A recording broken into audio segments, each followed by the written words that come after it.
أعوذ بالله من الشيطان الرجيم بسم الله الرحمن الرحيم ولا حول ولا قوة إلا بالله العلي العظيم السلام عليكم ورحمة الله وبركاته.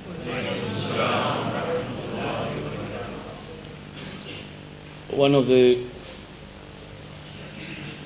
important things which we will soon have to attend to is payment of fitrah. And fitrah is wajib and obligatory upon all of us. And the payment has got to be calculated at 3 kilo of food or grain per head nearly.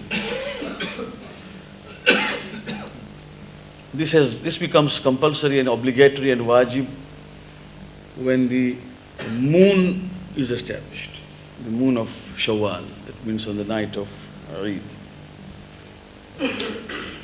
And the time for payment, according to Ayatullah Gul-Paygani, Madam Adillu, that if namaz-e-Eid is to be prayed, if somebody wants to pray namaz-e-Eid, then it is ahwat-e-wujubi for him, that means it is compulsory and obligatory, that he pays away his fitrah before namaz. And if he is not praying namaz-e-Eid on that day, then he may pay up to Dhuhr time. Now, how to pay? The payment is, we have calculated here, to be very much on the safe side and taking all the inflationary trends in consideration for the last several years at £3 per head. That either food is given, and if food is not given, then cash can be given at the rate of £3 per head.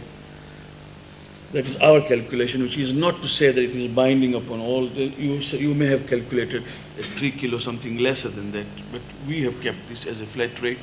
And you might have observed that this is going on for last several years because we took into account so much of inflationary period so that we don't have to change every year. And if things go the way they are at the moment, it might continue for several years to come at the same rate. In any case, it is true that what one eats during the year, mostly what is one's staple food, that is of course to be taken into consideration for payment of fitrah. But it does not mean that one cannot pay something more expensive. That means if one's staple food is rice, and if he wants to calculate on milk or grapes or whatever which may be dearer and more expensive, better. That is why £3 will cover all aspects and we will be paying at a good average. Now, it is wajib to pay for everyone who are your dependents. That means the husband will pay for the whole household, the wife and the children who are the dependents. And if you have servants who are your dependents, then you pay for them as well. If you have clerks, clerks are not dependents. Then the guests. If the guest has arrived before the night of Eid, that is before the Maghrib of Shawwal, if the guest has arrived at yours, then he is your dependent and you have to pay his fitrah or her fitrah as well. Now, as far as the guests are concerned, it means the guests, not the invitees for iftar. So if you want to invite, you may please, because there is no question, because you don't have to calculate for them. They are not taken as guests. The guest means one who has come to stay, and his stay is with you, full accommodation, board and lodge, and he is your guest. His fitrah is wajib upon the person, the host. Now, Agha says that even if you have invited people at home for iftar before Maghrib, they are not your guests, they are only invitees. For them there is no fitrah on you, they will pay their own. But if your son or daughter is studying overseas, and he is or she is dependent upon you, then even his or her fitrah is wajib upon you. That means if a father or the parents are in East Africa or in India or Pakistan and the son is or the daughter is studying here, depending upon the parents will pay his fitrah. Now, if there is a mother who is pregnant, then for the child unborn, it is sunnah to pay. Not wajib, because not yet come to the world, but you count him or the child and you pay for him or for her, whoever it may be in the womb, it is mustahab. Ayatullah Gulpayagani says that if somebody has not paid his fitrah even before Namaz Eid,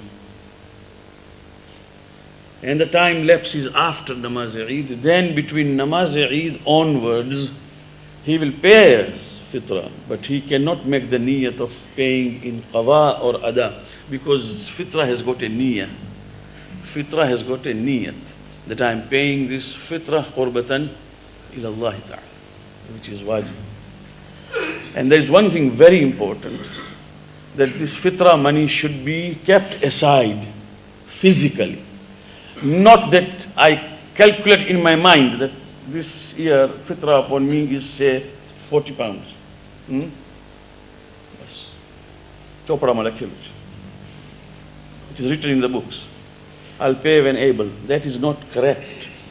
It has got to be physically set aside from your wealth. And that is why he says that so much Aghay Gulpayagani has placed so much emphasis that the money that has been set aside, it may not have reached the mustahiq because mustahiq might not be locally available. But once set aside, that money cannot be even replaced. That means one cannot say that I'm taking 10 pounds and then I will replace 10 pounds. It has got to be the same money which has been set aside. Now, so for that reason, inshallah ta'ala, we should set aside the sum at night. But those who wish to pay in advance, there is no advance payment of fitrah as such, technically. Because fitrah doesn't become wajib till the night of Shawwal. So there is no such thing like advance payment of it. Especially before the month of Ramadan, it doesn't even arise. But if somebody wants to pay in the month of Ramadan, then he will pay it as a loan, as a qard. It will go to the poor and mustahiqeen, and on the night of Eid, he will make a niyyah that sum that I had given was fitrah. If it covers fully, then he is exempted from fitrah because he has paid. But he will not make a niyyah of fitrah tonight. Suppose somebody goes and pays today, he is paying it as a qard or as a loan. On the night, he must make that niyyah that whatever I paid is now fitrah. That is the very reason why Jamaat, I heard that they announced because they will calculate this as qard at the moment, and then you will all, those who pay, will make the niyyah on the night of Eid that sum was fitrah, and it will go as fitrah. So this is very important that all of us pay. Now when there is a mustahiq among your own family members, then the family members have a first right over it to receive. If you have any poor, any needy among your own family members, then they must be paid first. If you have a needy person or a family in your city, then they have the first right. If there is none available in the city I live, then of course that money can go out. This is how it should be. But even when you send out, if you have your own family members, then for them it is first, then to others as the degrees go. So this is what fitrah is, and I hope inshallah ta'ala that Allah subhanahu wa ta'ala, the Prophet said that fitrah is necessary to see that our sawm and our fasting has been accepted by Allah subhanahu wa ta'ala. It is a token and a gesture. And whoever does not pay fitrah, unless he is very poor, he can't maintain himself, it is wajib upon every one of us, and it is per head, not per family. That means if I have 4 people in the family, I'll multiply it by 3 and 12. So this is how it is. May Allah accept our efforts, inshallah.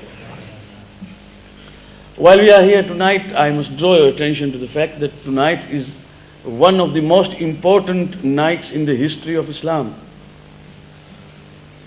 It is the 17th night of Ramadan, and tomorrow is the 17th day of Ramadan. It is a very important night. When the Prophet sallallahu alaihi wasallam saw that the persecution in Mecca was increasing, and the followers who gradually entered the fold of Islam were being persecuted, he asked some of them to migrate. We know this, that the first migration, not his own migration, but the first migration was of the people. He told them to go.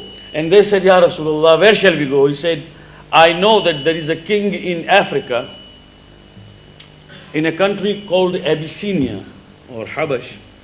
You go to him, for I understand, although he is a Christian, I understand that he is a man of justice. You go and have refuge there. So actually there were two migrations to Habash. The first one people went and came back.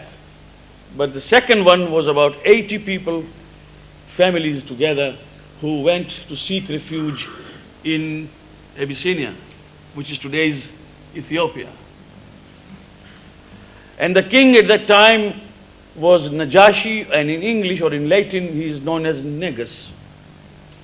And he was a Christian king. And when they came there, the king came to know that some guests have arrived from Arabia. He did not bother. Those were not the days of immigration laws or passports or visas or anything. The days were days. Of course, the king and his informers always kept him informed of the new arrivals. So he knew that about 80 families have arrived. So he said, you have to watch them, but there is no problem. They don't tell them to get out of the country. That was not the system then. But when the people of Mecca came to know that these have left, Amr ibn al-As, and together with him another one, they were sent to meet king and to tell the king that these people are our slaves who have run away and we would like to have them back. So when he came to Ethiopia, to cut the matter very short, he was advised that before you can see the king and before you can convince him, you will have to bribe his ministers. So he had taken some gifts, and he first went and saw the chamchas, the ministers, because they have got to be first got at the corruption. And when the ministers agreed to arrange an audience with the king, they took some special gifts for the king also. But the king refused to meet them in person and in private. He said, we will meet when even these 70 or 80 people who have come will be there. You present your case and I will listen to their case. So when he arrived, he was a simple man, but the personality of Najashi was such that whenever anybody just saw him, he was so overawed by his personality that nobody would even speak. He was a very serious and somber man. He came and he had a cross in his hand, of course being a Christian, a scepter which had a cross on it, and he sat down and he said to Amr ibn al-As, now say what you have to say.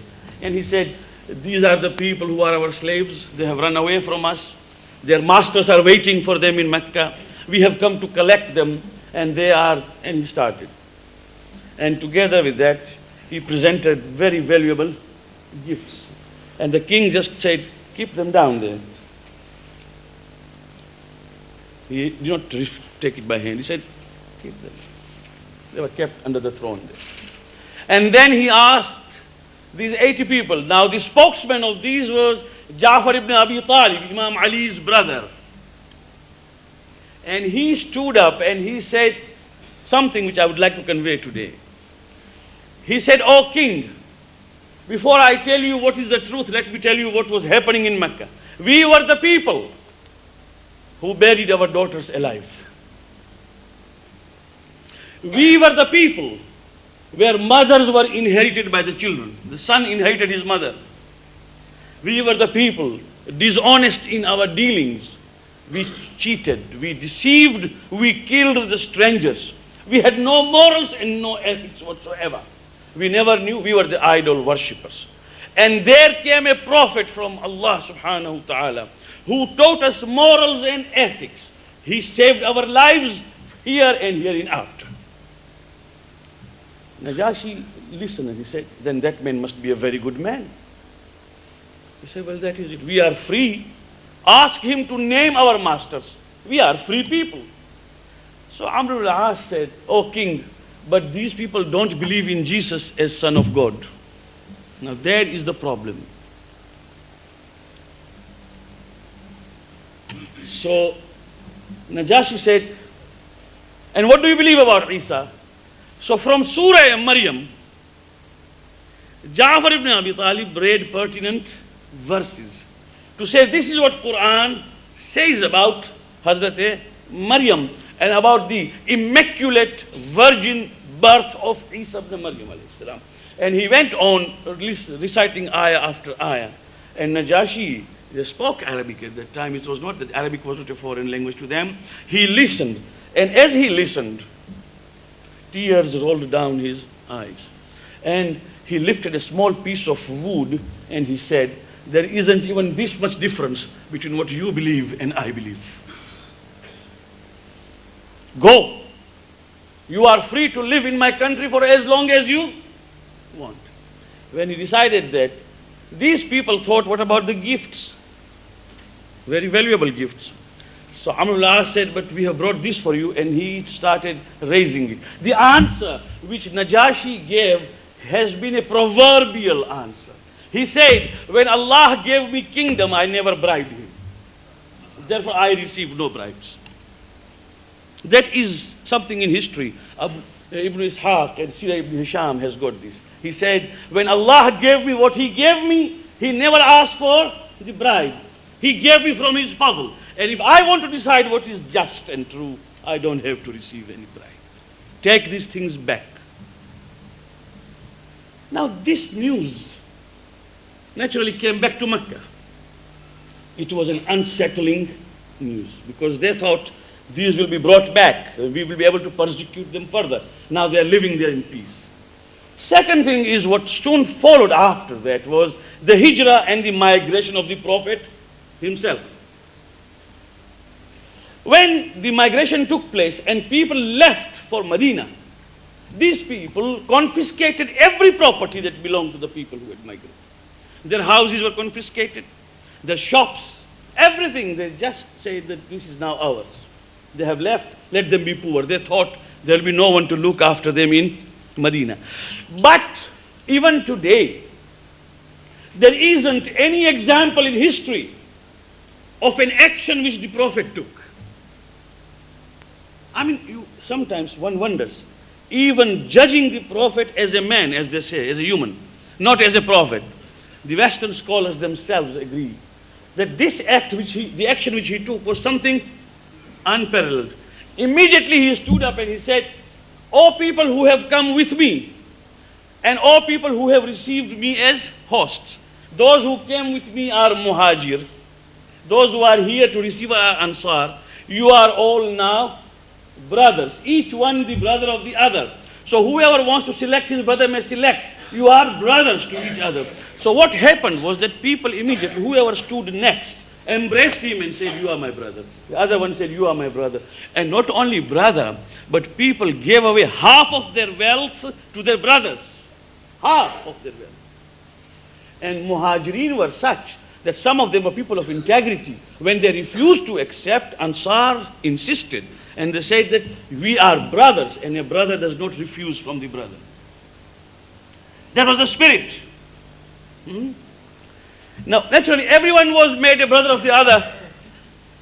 Now, history says the only person who was left without anyone saying, you are my brother, was Ali ibn Abi Talib, salawatullah wa salamu alayhi. So the Prophet said, Ya Ali, there isn't anything to worry for you. You are my brother, here and here now. This is what happened. Now that bond and that lesson to Islamic society which took place then in history has got no match and no parallel. And when this news came to Mecca, they knew that people who have run away from here are now secure. Even wealth they have been given. People are being looked after. So they found everything failing. So then they started raids. Now, I would like to draw the attention of the young students and scholars, because you will find that Montgomery has written this, Muir has written this, many other scholars have written that the Prophet in Medina started raids. Raids means those who are looters. You know, you raid people to rob, as if, na'uzubillah, the Prophet became a wayfarer, a robber on the high streets, highway robber. It is written there that the Prophet maintained himself by raids. Now anybody who reads this will think that it's just like a robbery, you see. But it was not that. The question is that when these people came to know that in Medina people are secure, they started attacking Medina. They started running away with their cattle, with their animals, with their goats and cows and whatever they had, with their camels. So this is how in retaliation the Prophet had to go 3 or 4 times to stop them, to defend. But the first one, the major confrontation with the Meccans was in the month of Ramadan, which is called Badr. Badr, the battle of Badr, which was fought in Medina in 2nd Hijrah. There were no battles before this. The Prophet had fought no battles before this. Now, history tells us, unitedly, all of them, that in the Prophet's army there were only 313. 313. And the army which came from Mecca, they came with 950 to 1,000 people. And there was a disparity because here some of them did not have even the spears to fight with. Some of them did not have even the horses to ride on, no camels. Some came on feet, 313. And there, 950, they came fully equipped. Not only that, but they also came with enough of camels to be slaughtered and eaten, so that there is no hunger in the way. When they came to Badr, Allah subhanahu wa ta'ala says in Quran, لَقَدْ نَصَرَكُمُ اللَّهُ بِبَدْرٍ وَأَنْتُمْ أَذِلَّةٌ. There is no doubt that Allah helped you on the day of Badr when you were contemptibly few. What happened? إِذْ تَقُولُ لِلْمُؤْمِنِينَ أَلَنْ يَكْفِيَكُمْ أَنْ يُمِدَّكُمْ رَبُّكُمْ بِثَلَاثَةِ آلَافٍ مِّنَ الْمَلَائِكَةِ مُنْزَلِينَ. When you told them that is it not enough for you that Allah is going to help you? Today with 3,000 malaika will be coming down. 313 fighting so many. And the people who came to fight from Mecca were not ordinary people. Abu Jahl was there. Utbah was there. Shaiba was there. All the Guru Gantals, those who had actually made the life of the Prophet miserable, Abu Jahl and others, all except Abu Lahab did not come. Abu Lahab did not come. Abu Sufyan and all those were there. All those stalwarts of kufr and shirk were there. Now, these people thought that we are many and they are few. Let us first begin in such a manner that in the first instance when the confrontation takes place, the morale of the Prophet's army will be totally reduced and demolished. So they brought their 3 warriors first up, Utbah and Shaiba, and they said, bring your 3 to fight these 3. The Prophet sent 3 young men. Young men means young fighters but not experienced fighters. So these 3 from here shouted and said, "Oh Muhammad, do not insult us. Send those who are experienced fighters so that there may be a parity, a match." At that time the Prophet recalled those 3 youngsters and said, all right, I will send Hamza, and I will send Ubaidah, and I will send Ali ibn Abi Talib alayhi salam. The 3 went. It's so interesting history that I'm just making it brief. That when these three came, they said, yes, now we can see our match. We can see some. When Hamza started, now Hamza was quite tall. He was quite tall. You know, Hamza is the uncle of the Prophet. Hamza is not an ordinary man. People were actually, the women at home used to tell husbands not to even take the name of Hamza. Because they believe that if somebody takes the name of Hamza while a woman is pregnant, there might be a miscarriage. They were so afraid of him. But he was quite tall. In relation to Ali ibn Abi Talib alayhi salam, of course he was quite tall. When he started with his first strike, the enemy himself also was quite a strong man. He struck from the other side. At that time, history says, Ali ibn Abi Talib said, oh uncle, bow down, for you are tall enough. Bow down a bit. I want to do some work. And Hamza bowed down, and from behind, Ali ibn Abi Talib hit the enemy. So actually, Hamza's adversary was killed by Ali. When Ubaida's turn came, both of them were of equal strength. When Ubaida hit his adversary, it cut him on the head. That man managed to cut his feet. When he cut his feet, he started falling. Ali ibn Abi Talib caught hold of Ubaida and said, you sit at one place, and he killed even that adversary. And finally he came to his own, and he killed his own adversary. The historians say that although Hamza and Ubaida fought, but Ali is a partner in every killing there. When this happened, and then this is of course history, and when Abu Jahl was killed, and all those stalwarts, one after the other, were killed, and 70 of them were taken prisoners, and the rest ran away. Abu Lahab in Makkah was sitting waiting for good news.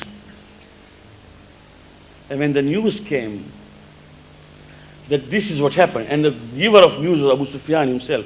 What Abu Sufyan has said is written by Sirah ibn Hisham, the earliest historian in Muslim.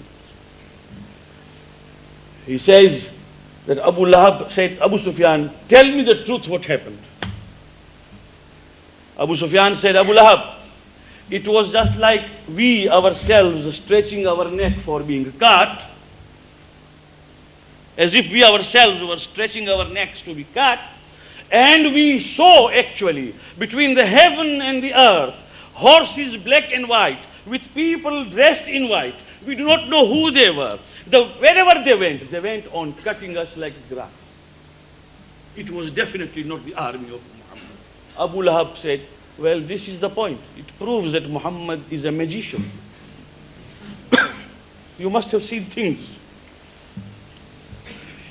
يُمْدِدْكُمْ ثَلَاثَةَ آلَافٍ مِنَ الْمَلَائِكَةِ مُنْزَلِينَ. The Malaika came and helped them. And then, of course, that was 17th of Ramadan.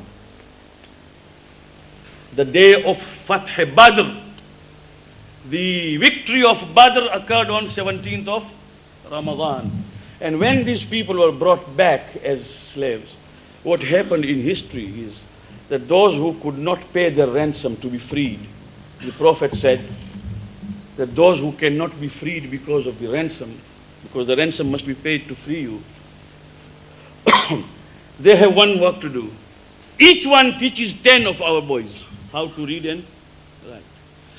Those who are educated among you, if he teaches 10 how to read and write, he will be freed. This was the first educational program in Medina, where these prisoners who knew how to read and write among them, they sat to teach the boys of Medina and Makkah. And Zayd bin Haritha and others, Zayd bin Sabit, these are the first people who sat in that classroom to learn. And those who taught 10 how to read and write, they were freed one after the other. This is Badr. The lesson we draw from this is, my friends, that in this world, in the way of Allah, we might be few. Sometimes you might be alone. People may even laugh at you. People may ridicule. Please don't lose hope.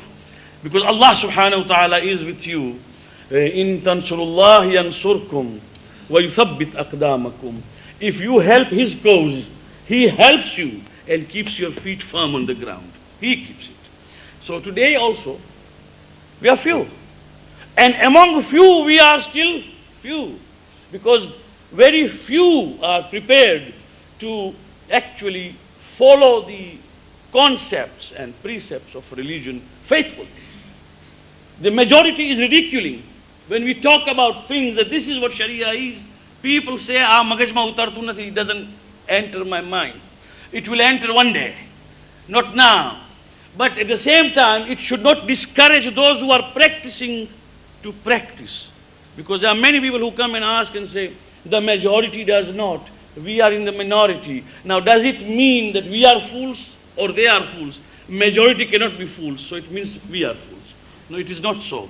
The fact is that they are the one who are misled. Don't look at the majority. Kam min fi'atin qalilatin ghalabat fi'atan kathiratan bi'idhnillah. How often a small party and a small group of people overcomes a larger group of people. How often a minority has a victory over majority by the permission of Allah subhanahu wa ta'ala.